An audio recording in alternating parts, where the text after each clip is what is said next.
14 তে বলছে x square plus 1/x plus 2 সমান 0 এবং x নট ইকুয়াল 0 হলে x এর পাওয়ার 4 প্লাস 1/x এর পাওয়ার 3 এর মান কত? তাহলে x এর পাওয়ার 4 প্লাস দিচ্ছে আবার 1/x এর পাওয়ার 3। তাহলে এরকম কোনো সূত্র নেই, এই কারণে সরাসরি x এর মানটাকে বের করতে হবে। তাহলে দেওয়া আছে x square plus 1/x plus 2 আছে, তাহলে ডান পাশে দিলে হয় -2।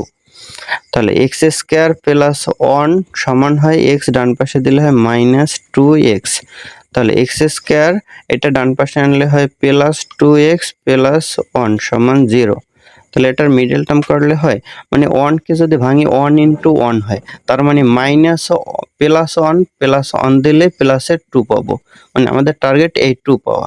তাহলে এই 2 পেলে তাহলে এটা একবারে মানে মিডল টার্মটা করা যায়, যেমন x প্লাস 1 হয় আর x প্লাস 1 হয়, মানে এটা মিডল টার্ম হয় x plus 1 into x plus 1 সমান 0। তাহলে x এর মানটা হয় -1। তাহলে x এর মান -1 হলে 14 নম্বর বের করতে হবে, এর মান -1 হলে বের করতে হবে x এর পাওয়ার 4 প্লাস 1/x এর পাওয়ার 3। তাহলে -1 কে যদি 4 করি প্লাস 1/-1 কে কিউব করব।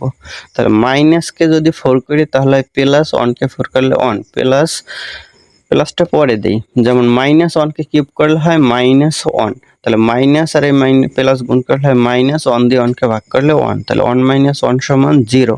তাহলে এটা আছে গ নম্বরে, এই গ নম্বর অ্যান্সার।